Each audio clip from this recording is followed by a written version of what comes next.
Lucas 11, 24.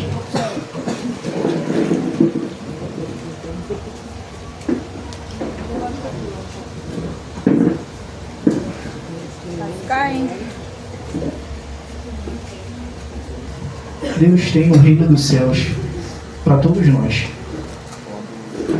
Nós também queremos ir até o reino de Deus. É o que nós almejamos. Mas o inimigo, ele vem todos os dias para fazer com que nós não tenhamos acesso ao reino.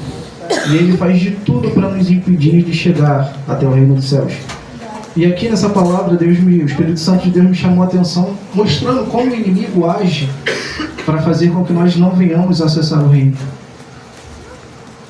Lucas 11, 24. Na minha Bíblia ele diz o seguinte: quando o espírito impuro sai de uma pessoa, ele anda por lugares secos, em outras traduções está escrito áridos, à procura de descanso. Mas não o encontrando, ele diz: voltarei à casa da qual saí. E ele volta para sua antiga casa e a encontra vazia, arrumada, varrida e arrumada. Então o espírito busca outros 7 espíritos piores do que ele, e todos entram naquela pessoa e passam a morar nela. E a pessoa fica pior do que antes.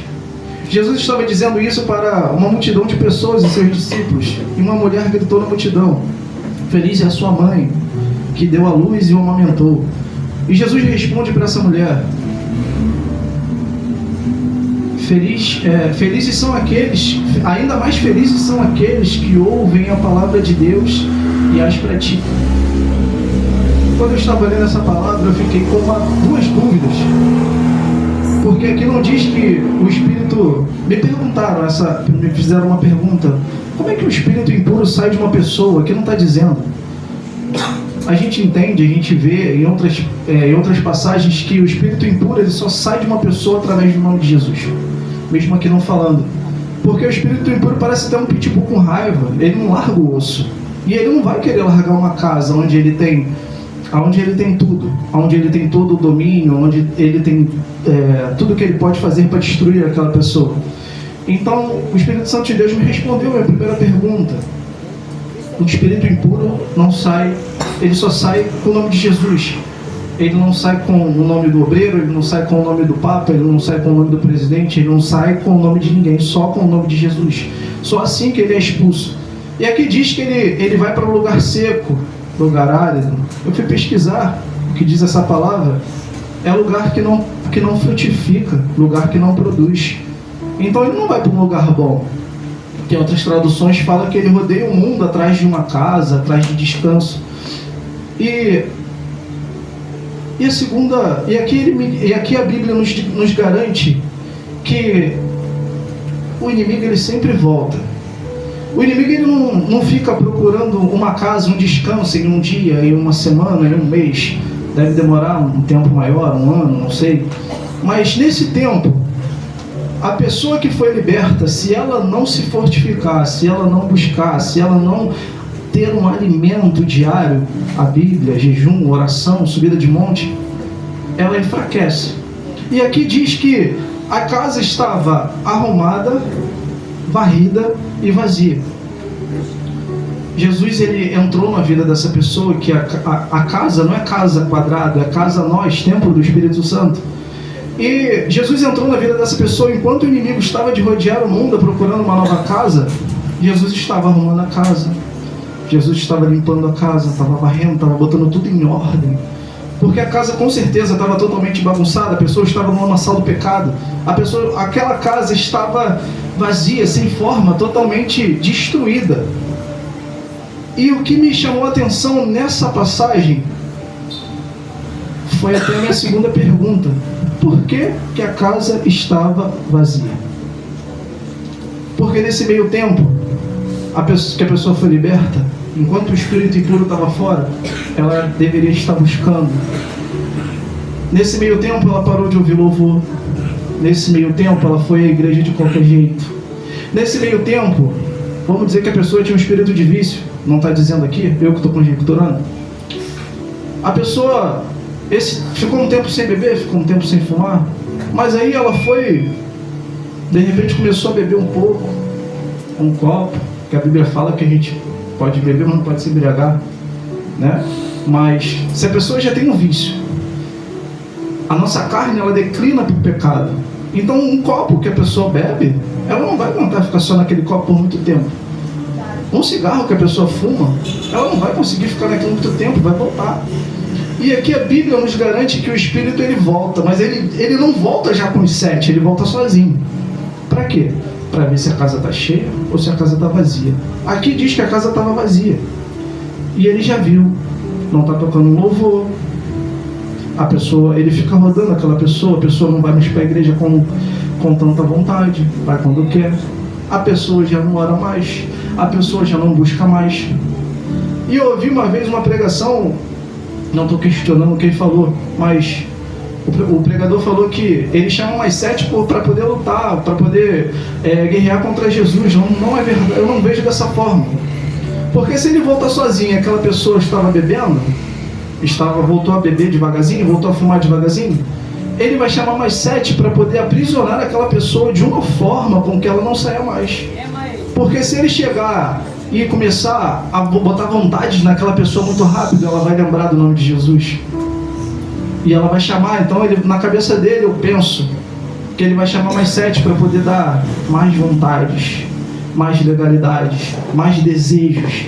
Se a pessoa bebia, ela vai fumar, ela vai beber bebida quente, ela vai começar a ir para bares, ela vai começar a se prostituir, ela vai começar a jogar o jogo do tigrinho, ela vai começar a jogar na bet, ela vai começar a fazer tudo isso.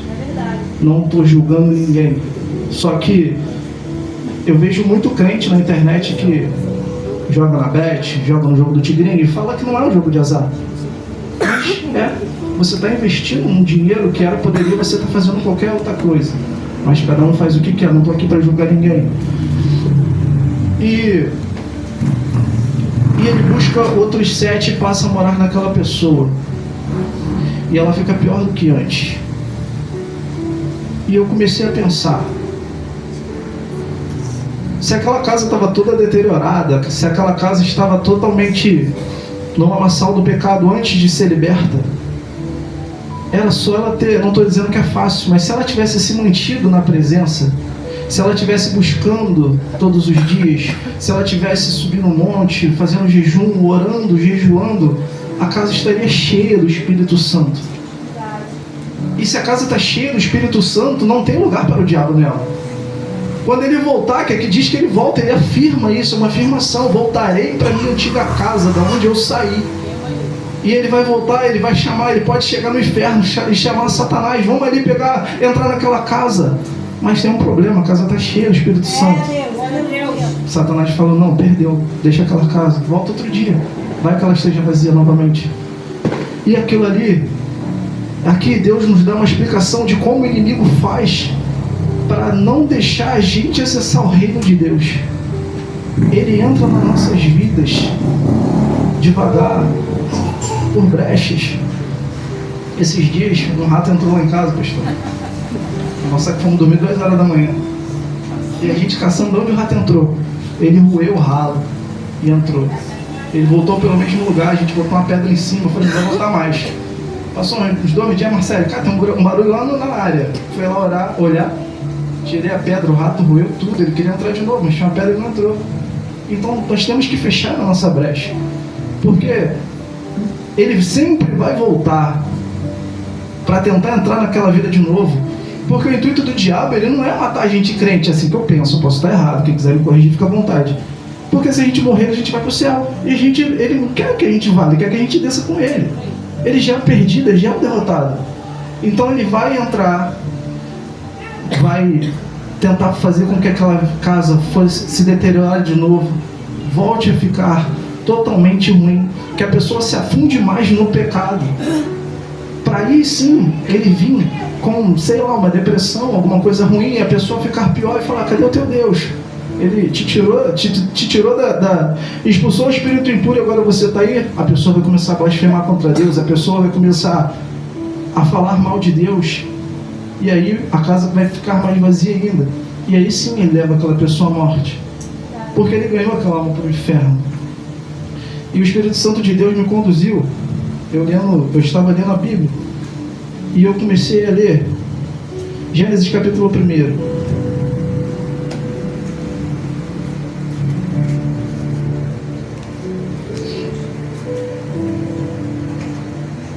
Que diz que a criação. E diz: no princípio a terra, Deus criou os céus e a terra era sem forma e vazia. E a escuridão cobria as águas profundas, e o Espírito Santo de Deus se movia sobre a superfície das águas. E aqui, o Espírito Santo de Deus me chamou a atenção, porque a terra era sem forma e vazia. Era a mesma forma que a casa, quando estava com o espírito impuro, ela estava cheia de trevas, ela estava sem forma, vazia, ela não tinha presença. O Espírito Santo de Deus estava ali ao redor, cheio de vontade de entrar naquela casa, cheio de vontade de que a luz dele entrasse para não ter mais lugar para a escuridão. E o Espírito Santo e Deus disse no versículo 3 que haja luz, e houve luz. E Deus viu que a luz era boa e separou a luz da escuridão e chamou a luz de dia e a escuridão de noite. Foi assim que aconteceu nessa casa. Deus falou que haja luz, e houve luz dentro dessa casa, dentro desse templo do Espírito Santo. E não teve mais lugar para o diabo, não teve mais lugar para o espírito maligno fazer com que aquela pessoa se deteriorasse, fazer com que aquela casa ficasse vazia de novo.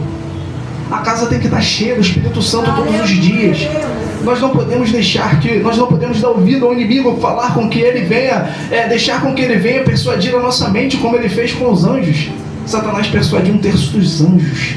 Por que ele não pode fazer isso com a gente, que somos meros mortais? Isso está escrito na Bíblia. Deus deixou a Bíblia como guia para a nossa vida. Tanto que a mulher aqui fala que bem-aventurada é a sua mãe que deu a luz. Não, bem-aventurada é quem ouve a palavra de Deus e a pratica. Não adianta nada ouvir a palavra de Deus e não praticar o que Deus manda aqui através da palavra.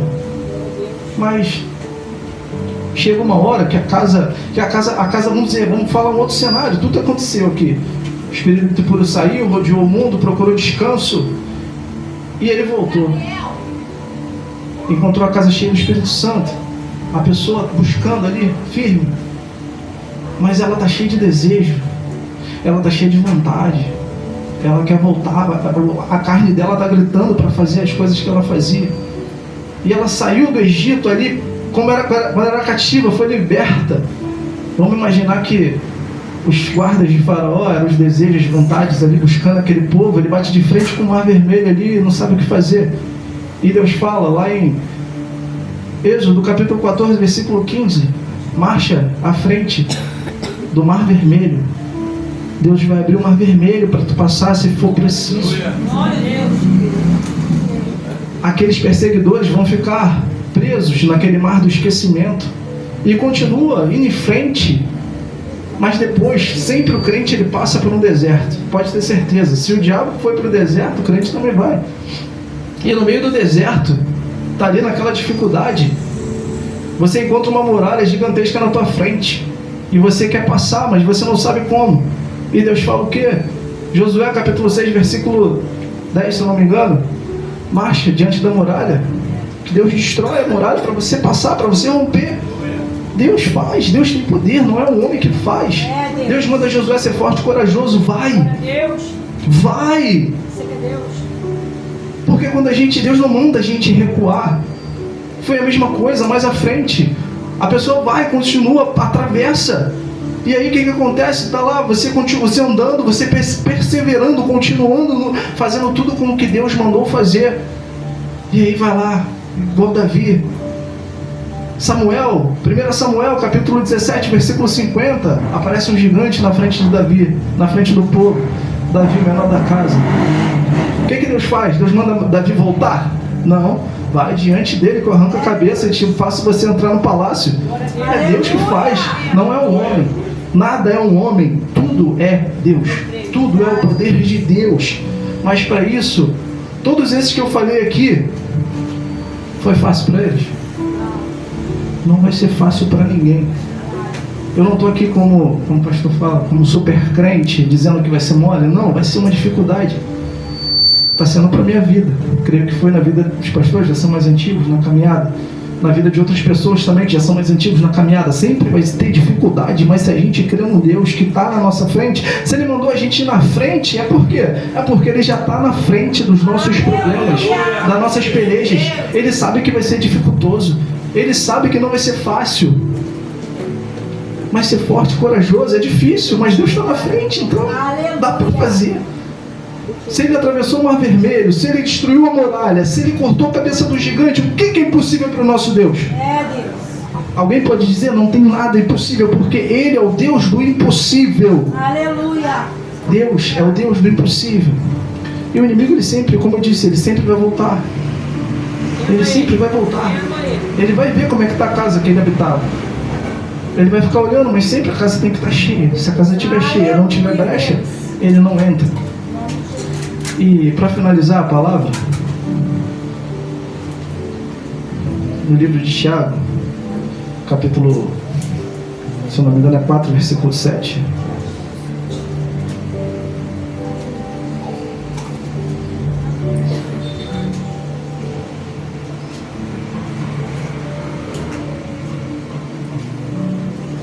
Não estou achando aqui, mas é isso. 4, versículo 7 ou é versículo 5, vai dizer: submetam-se a Deus.